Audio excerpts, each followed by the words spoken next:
Welcome to the Through the Lens of Learning podcast. If we haven't met, hello, I'm your host, Dr. Tracy Schroyer. I'll give you 2 words that summarize me to a T: lifelong learner. Join me as I share a bit about my own journey of curiosity, learning, and wonder. You'll also get to hear from some phenomenal individuals on what they're curious about learning and what they have to share too. Are you itching with excitement yet? I am, so let's get started. Hello everyone, it's Dr. Tracy Schroyer, and I had gotten a question recently about what I thought or what I've read about quiet quitting.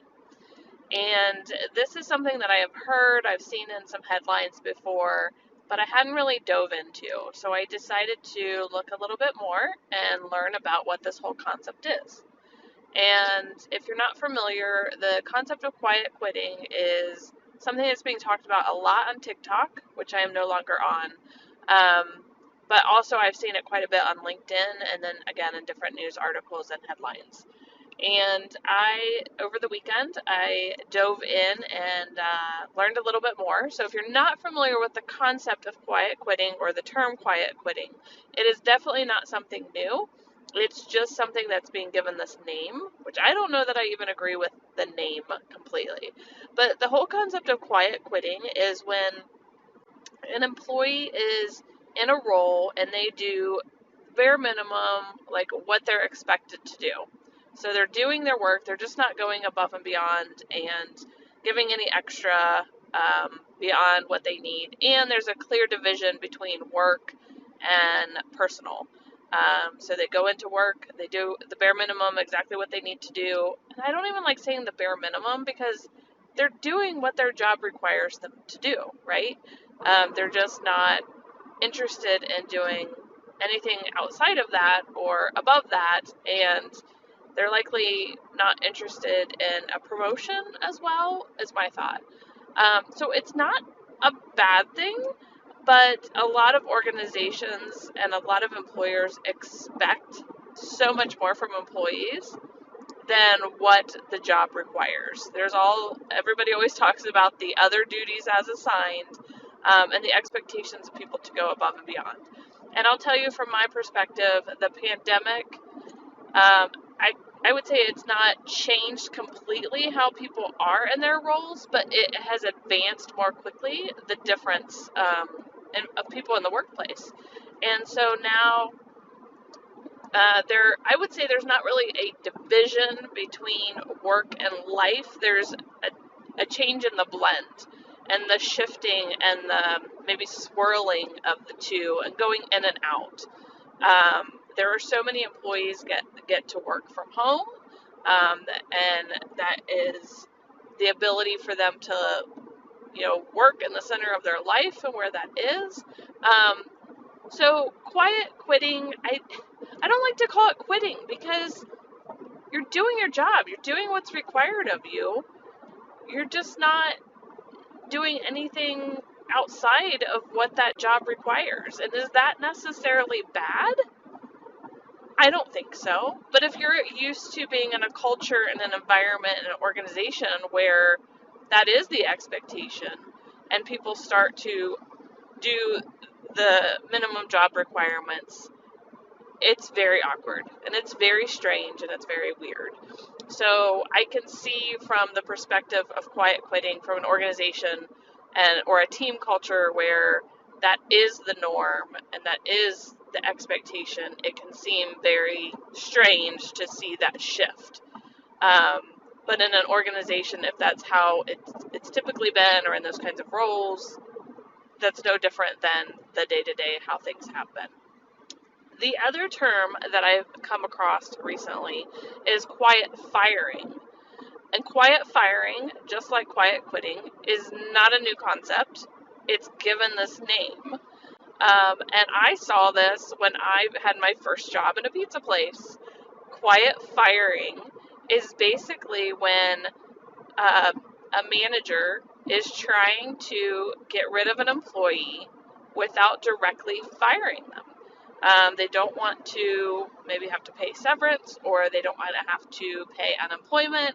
And so what they do instead is pretty much make your life miserable or The example that I saw in the pizza place was that if somebody they wanted to let go, but they didn't want to, come out and fire them, that they would cut their hours. So instead of you having maybe um, 30, 35 hours or even 40 hours, they would pull you down to like a very minimum hours. And my husband and I were talking about this recently, and he said he even saw the occasion example in a pizza place of instead of you getting all these hours that you used to get, whether you're a driver or you're a maker or a cashier or whatever, that they would give somebody the hours of Friday from 5 to 6 p.m. and that was it, just that 1 hour. So basically, it's not even worth your time to come in, that you would eventually quit and they wouldn't have to worry about it. So I have seen this, I have heard of this before. It's just never had this name, so this quiet firing. So it happens all the time, all over the place. Is it right? No. But is it going to continue to happen? Yes. But the bigger thing is the quiet quitting and thinking about this concept and how it happens in workplaces. And the hard thing is if you're in a role and you're in an organization where the quiet quitting is not the norm, that there are these expectations, and it's even hard to say expectations or like doing the bare minimum, because it's hard to even say going above and beyond. It's just, I believe a lot of people have within them that maybe it's a nature, nurture, whatever that is, but they want to do so much more. And you know what? It ties back to engagement. So that's the other piece I wanted to talk about. So a lot of my graduate students that I work with in the Industrial Organizational Psychology program, we talk about we talk about employee engagement. And employee engagement for the longest time has been in the dumps. Like, let's be honest. The percentage of employees that are typically engaged in a workplace is in the teens. Like 13%, 18%, like down in the dumps, like not good. I believe that there are different, I guess on the continuum, you have people who are engaged. So, that percentage that are really engaged. And then you have a huge percentage that are not engaged. And then you have people somewhere in the middle. So they kind of like sit on the fence, and sometimes they are, depending on what maybe the project is or the initiative or the time of year even. Some people get more engaged the closer it gets to getting a review. So a lot of my graduate students have looked at and explored employee engagement and started to pick apart pieces related to employee engagement. Like one example of that is, does it have to do with onboarding? Like based on how a new employee is onboarded and maybe the impact, 90 days in or a year in, and how was that onboarding experience to bring them into the organizational culture. Another example is training and development. What type of training and development were they given? And was it just the standard compliance training that they were given? Were they given more than that? And how has that shaped their experience in the organization and their engagement because of maybe the training and development they've gotten? Another aspect that has been looked at too is leadership. And is leadership involved in the employees? And I know this is an aspect that was touched on in one or two, I think it was actually several articles for quiet quitting that I found, is the leader's engagement with the employees. It's very shocking to me, and I am a new people leader. I've been a leader in all respects. I've been a people leader before too, or leading without authority. By not being a people leader, but being a people leader, I can't imagine not connecting with your employees, because when you become a people leader, it's not really about you. No matter how hard that is for some people to take, it's not about you and your success alone. It's about the team. and how the team works together and how they can be successful together. And the leader needs to support the team members individually and collectively to help them reach that goal or to overcome those challenges or roadblocks. And that was one aspect of quiet quitting, is that people are doing it because their leaders don't seem to give a crap, that they're not engaged with their employees. And maybe the leader has a case of that where they're disengaged, and they don't get the support that they need from their leaders, and so it becomes hard for them to support their people. Or in a lot of cases, in a lot of organizations, there have been people who have been promoted into people leader roles that are really good at what they do, but they are not people leaders, and they have not had the experience of people leadership, and they don't get the support and the insights to help them become a true, good, great people leader. So what you did, what I can't remember what the name of the book is. What you did before, like, won't help you to become. I can't remember exactly the name of it. What you did before won't get you. What you did before won't get you there. I'm trying to remember it, I can't. But just because you're really good at what you do doesn't mean that you can shift into. It is a shift into a people leader role. So a lot of organizations, and I've heard from numerous in different industries, that people are really good at what they do. They get into people leader roles and they don't know what to do. They're not succeeding, or they're getting moved around because of it. So